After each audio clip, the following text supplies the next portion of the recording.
ہاں، بیوی کی عیاشی نہیں کروائے گا تو کیا ماں بہنوں کو کروائے گا؟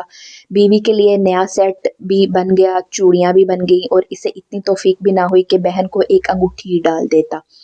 میں نے ہی اپنا زیور اسے دیا، اور پھر ثنا کے پاس زیور کی کون سی کمی تھی؟ 3 سیٹ اور 12 چوڑیاں تو اسے اپنے میکے سے ملے، اور ایک سیٹ ہماری طرف سے بھی دیا گیا۔ پھر بھی دیکھو تو اس نوابزادے کو کیسے چھپتے چھپاتے بیوی کو زیور لا کر دے دیا۔ خالہ کافی ناراض تھیں، اور زیب کی رخصتی کے بعد انہوں نے فوراً سب کے سامنے عمر سے ناراضگی کا اظہار کیا تھا۔ ثنا خاموشی سے اٹھ کر اندر چلی گئی، جبکہ وہ سر جھکائے بیٹھا رہا، لیکن اس کے چہرے پر غصے کے آثار نمایاں تھے۔ جب خالہ کی ڈانٹ ڈپٹ اور طعنے زیادہ ہو گئے تو وہ بھی اٹھ کر چلا گیا۔ خالہ کی ناراضگی میں اور اضافہ ہو گیا تھا۔ عمر کی شادی کو 1.5 سال ہو گیا تھا، لیکن ابھی تک ان کے ہاں اولاد نہیں ہوئی۔ ان دونوں کو دیکھ کر جیسے انہیں اس سے زیادہ پرواہ بھی نہیں تھی۔ جب کبھی خالہ پوتے پوتیوں کا ذکر چھیڑتی اور ثنا کو کچھ کہتی تو وہ چپ رہتی، لیکن عمر اس ذکر کو بڑی لاپرواہی سے ٹال دیتا۔ بعض دفعہ مجھے ثنا ایک جادوگرنی لگتی۔ اس نے پتہ نہیں عمر پر کیا منتر پھونکا ہوا تھا کہ اس کی کوئی کمزوری عمر کو نظر ہی نہیں آتی۔ وہ خالہ کی باتوں پر کان دھرتا تھا، نہ گھر والوں کی شکایتوں پر۔ اس کی سعادت نے مجھے میرے حسد کو اور بھڑکا دیا تھا۔ پتہ نہیں کیا ہوا تھا، مگر آہستہ آہستہ اس کا کاروبار بڑھنے کی بجائے گھٹتا ہی گیا۔ باہر سے ایکسپورٹ کے آرڈر ملنا پہلے سے کم ہو گئے، اور پھر آہستہ آہستہ بند ہو گئے۔ ان دنوں جب خالہ گھر جاتی، ان کے ہونٹوں پر کاروبار ہی کا ذکر ہوتا۔ اچھا بھلا کام چل رہا تھا، مگر جب سے یہ چڑیل آئی ہے، آہستہ آہستہ کاروبار ختم ہی ہوتا گیا۔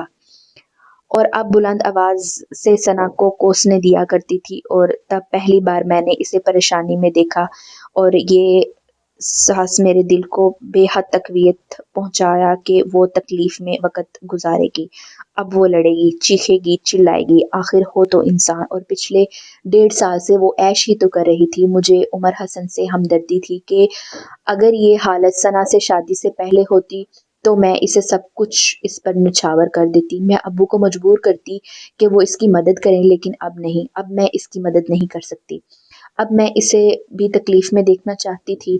اسے بھی تو پتہ چلنا چاہیے کہ جب مٹھی میں جکڑی ہوئی چیزیں پھسل جاتی ہیں اور لاکھ کوشش کرنے کے باوجود ہاتھ نہیں آتی تو کیسا لگتا ہے۔ اس کو بھی تو معلوم ہونا چاہیے کہ جس چیز کو سب سے زیادہ ضرورت ہوتی ہے وہ آپ کے پاس نہ رہے تو کیا ہوتا ہے۔ میں ان کے گھر جاتی رہتی تھی، میں چہرے دیکھتی رہتی۔ پہلے وہ بہت مصروف ہوتا تھا اور بہت کم ہی گھر پر نظر آتا تھا، مگر وہ اب اکثر گھر پر نظر آتا تھا۔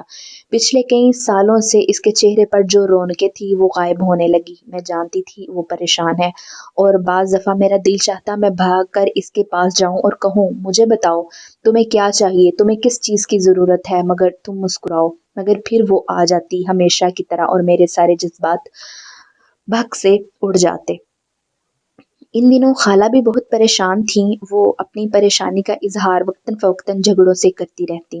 ان جھگڑوں کا نشانہ ثنا بنتی، اور اب تو خالہ عمر کو بھی طعنے دینے لگی تھیں کہ وہ اسے کئی دفعہ غصے میں کہتی، گھر چلانا اب اس کی ذمہ داری ہے، اور وہ محنت کرنے کی بجائے کام چوروں کی طرح ادھر ادھر پھرتا ہے اور شام کو گھر آ جاتا ہے۔ اسے فکر ہی نہیں کہ گھر میں کچھ پکانے کے لیے ہے یا نہیں، اور گھر کا خرچ کہاں سے چل رہا ہے۔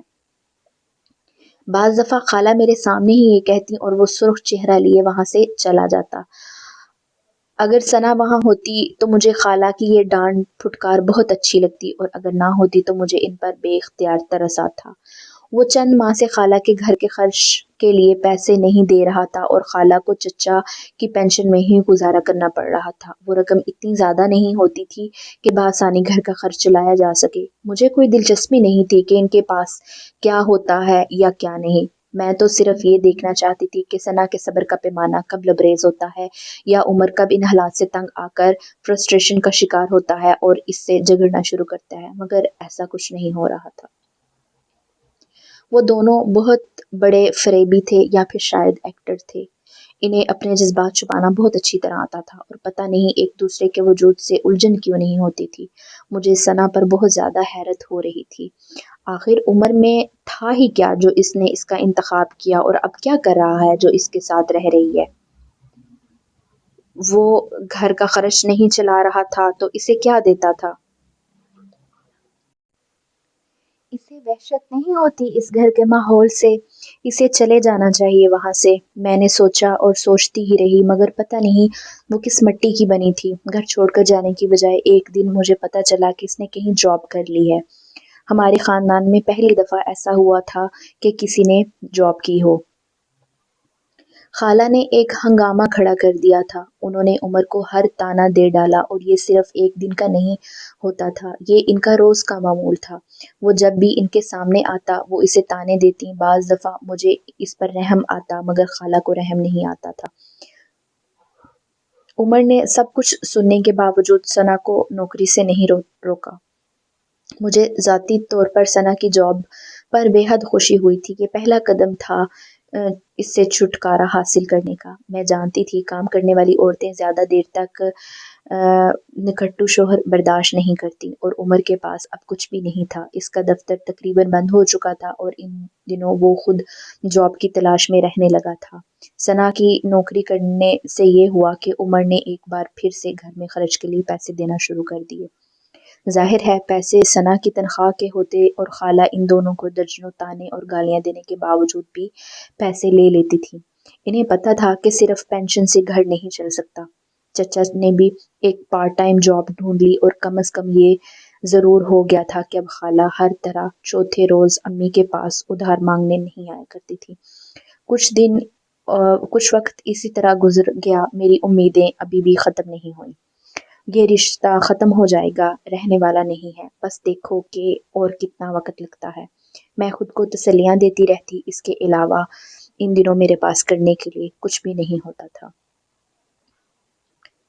اس دن بھی میں خالہ کے گھر تھی جب ثنا کے دو فرینڈز اس سے ملنے آئی تھیں۔ ان کے ساتھ ڈرائنگ روم میں بیٹھی تھی جب اچانک خالہ نے مجھ سے کہا میں جا کر ان کی باتیں سنوں اور انہیں بتاؤں کہ وہ اپنی فرینڈ سے کیا باتیں کری ہے۔ اس سے پہلے کہ خالہ اکثر یاسمین کے ذریعے اس پر نظر رکھوایا کرتی تھی، مگر اس دن یاسمین گھر پر نہیں تھی، سو خالہ نے یہ کام مجھے سونپ دیا۔ ایک عجیب سی سنسنی میرے جسم میں دوڑ گئی۔ یہ نہیں تھا کہ میں زندگی میں پہلی دفعہ یہ کام کر رہی تھی، مگر پھر بھی ایک عجیب سا جوش میرے اندر ابھرا۔ دھڑکتے دل اور دبے قدموں سے میں ڈرائنگ روم کے اس کھڑکی سے کان لگائے کھڑی تھی جو گھر کی دائیں طرف والی گلی میں کھلتی تھی۔ مجھے کافی احتیاط سے وہاں جانا پڑا کیونکہ گلی کافی تنگ تھی، اور جا بجا گملے رکھے ہوئے تھے جن میں پنیری لگی ہوئی تھی۔ کچھ لکڑی کا پرانا فرنیچر بھی وہاں موجود تھا۔ بہرحال بہت احتیاط سے چیزوں سے بچتی بچاتی میں کھڑکی کے پاس پہنچی۔ اندر سے صاف آوازیں آ رہی تھی کیونکہ کھڑکی کے پردے ہٹے ہوئے تھے۔ میں نے کھڑکی کے سمنے کے اندر جھانکنے کی کوشش کی کیونکہ اس طرح کوئی مجھے دیکھ نہیں سکتا تھا۔ بس کھڑکی کی ایک طرف کھڑے ہو کر کان اندر لگا لیا۔ دل کیوں نہیں چاہتا ہے دل، لیکن اب کیا کیا جا سکتا ہے۔ ساری زندگی اس کی خواہشوں کے تحت تو نہیں گزار سکتی۔ کچھ برداشت، کچھ صبر بھی کرنا پڑتا ہے، اور میں آج کل وہی کر رہی ہوں۔ اور رابعہ یقین کرو میں ناخوش نہیں ہوں۔ میں نے ثنا کی آواز پہچان لی تھی، وہ کسی چیز کے بارے میں بات کر رہی تھی۔ پھر بھی ثنا، گھر چلانا تمہاری ذمہ داری نہیں ہے، یہ عمر کی ذمہ داری ہے، یا تمہارے سسرال والوں کی، تمہاری نہیں۔ اس کی دوستوں میں سے کسی نے کہا۔ میں بڑے غور سے اس کا جواب سننے لگی۔ ذمہ داری کا یہی تو مسئلہ ہے، اسے کوئی اپنے سر لینے کو لیے تیار ہی نہیں۔ دیکھو رابعہ، یہ تعلیم میں نے اپنے لیے حاصل کی تھی، اگر کبھی ضرورت پڑے تو اسے استعمال کروں، اور اب مجھے اس کا استعمال کرنا پڑ رہا ہے۔ عمر ایسا بندہ نہیں جو اپنی ذمہ داریاں دوسروں کے کندھوں پر ڈال کر خوش ہو، نہ ہی وہ کوئی کام چور آدمی ہے، لیکن پرابلم یہ ہے کہ ابھی اس کا بزنس تقریباً ختم ہو گیا ہے، اور اچھی جاب کوئی ہے نہیں، اور میں خود بھی نہیں چاہتی کہ وہ کوئی ایسی جاب کرے۔ اگر اس نے جاب کرنی شروع کر دی تو پھر بزنس تو اسے چھوڑنا پڑے گا۔ اتنی محنت سے جو اس نے ایک فرم، ایک آفس بنایا، ہو سکتا ہے وہ دوبارہ کبھی نہ بنا سکے۔ بزنس میں اچھا برا وقت تو آتا ہی ہے، ہو سکتا ہے یہ برا وقت بھی کچھ عرصے کے لیے ہو، اس لیے میں نہیں چاہتی کہ وہ صرف گھر کا خرچ چلانے کے لیے جاب کرنے پر مجبور ہو۔ برا وقت مل کر گزار لیں گے تو پھر ہمارا رشتہ اتنا مضبوط ہو جائے گا کہ کوئی چیز اس پر اثر انداز نہیں ہو سکے گی۔ مجھے اس کی باتوں سے جلن ہونے لگی تھی۔ وہ ابھی بھی نا امید نہیں تھی۔ اور بچوں کے بارے میں کیا سوچا ہے؟ کیا اپنا خاندان بڑھانا نہیں ہے؟ اس دفعہ دوسری آواز نے پوچھا۔ دیکھو سعدیہ، ابھی بچے پیدا کر کے کیا کرنا؟ بچوں کے لیے ابھی ہمارے پاس ہے کیا؟ انہیں تو کم از کم اس طرح نہیں رکھ سکتے جس طرح ہم رہ رہے ہیں۔ پھر انہیں ابھی پیدا کرنے کا کیا فائدہ؟ ویسے بھی عمر بالکل نہیں چاہتا کہ ابھی کوئی بچہ پیدا ہو، اور جب وہ ہی نہیں چاہتا تو پھر ظاہر ہے مجھے کس بات کی جلدی ہے۔ پھر بھی ثنا، تمہاری شادی کو 2 سال سے زیادہ عرصہ ہو گیا ہے، کیا تمہارے سسرال والوں کو کوئی اعتراض نہیں؟ کرتے ہیں، میری ساس طعنے وغیرہ بھی دیتی ہے، مگر ہم دونوں اس کے بارے میں پہلے ہی سے فیصلہ کر چکے ہیں، اس لیے نہ میں پرواہ کرتی ہوں نہ عمر، اور جب عمر کو پرواہ نہیں تو پھر ظاہر ہے میں کیوں پریشان ہوں۔ تم بہت اصرار کر رہی ہو عمر کے لیے۔ عورت کو عام طور پر ایسے اصرار راس نہیں آتے۔ تمہارا یہ اصرار، یہ قربانیاں وہ کب تک یاد رکھے گا؟ مرد کی یادداشت بہت کمزور ہوتی ہے ان معاملات میں۔ اور کیا عمر مختلف ہو سکتا ہے؟ بالکل یاد رکھے گا، کیوں نہیں یاد رکھے گا؟ میں یہ بالکل نہیں مانتی کہ مرد کے لیے قربانی دی جائے اور وہ اسے بھول جائے، اس کا کوئی صلہ نہ دے۔ یہ کیسے ہو سکتا ہے کہ جو بندہ آپ کا شوہر ہو، آپ سے محبت کرتا ہو، آپ اس کے لیے کچھ کریں تو وہ اسے بھلا دے، اس کے نزدیک اس کی کوئی وقت نہ ہو؟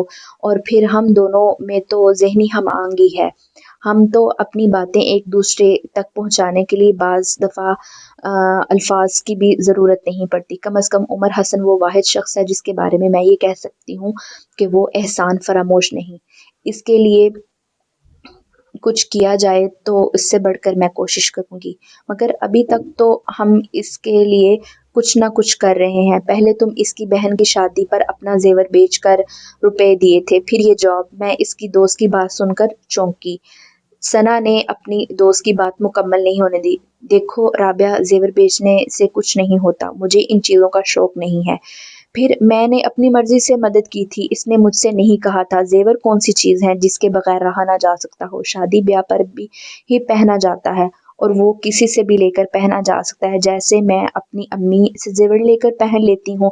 جب اس گھر میں آ گئی ہوں تو اس گھر کی ہر ذمہ داری کو شیئر کرنا میرا فرض ہے۔ پھر اس کی بہن اور میری بہن میں کیا فرق ہے؟ میں اتنی معمولی چیزوں کے بارے میں سوچ سوچ کر پریشان نہیں ہوتی۔ اس کے پاس جو روپیہ آئے گا تو دیکھ لینا وہ مجھے کیا کیا لے کر دے گا۔ اس کے لہجے میں ایک عجیب سا یقین تھا، یہ یقین مجھے سانپ کی طرح ڈس رہا تھا۔ یہ کس مٹی کی بنی ہے؟ اس کے گمان بھی کتنے غلط نہیں، اس کا یقین کبھی ختم نہیں ہوگا۔ عمر حسن نے کبھی نہ تمہارا رہے گا نہ تمہارے لیے کچھ کرے گا۔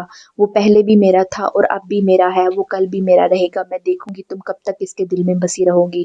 میں اندر ہی اندر چلا رہی تھی۔ پھر میں زیادہ دیر تک وہاں کھڑی نہ رہ سکی، میں وہاں سے خالہ کے پاس آ گئی۔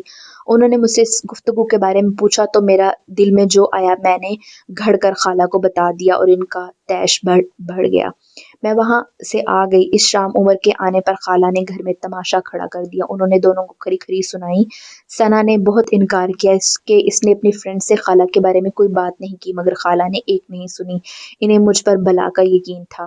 مجھے خالہ کے اس کارنامے کی تفصیل اگلے دن معلوم ہوا اور میرا دل باغ باغ ہو گیا۔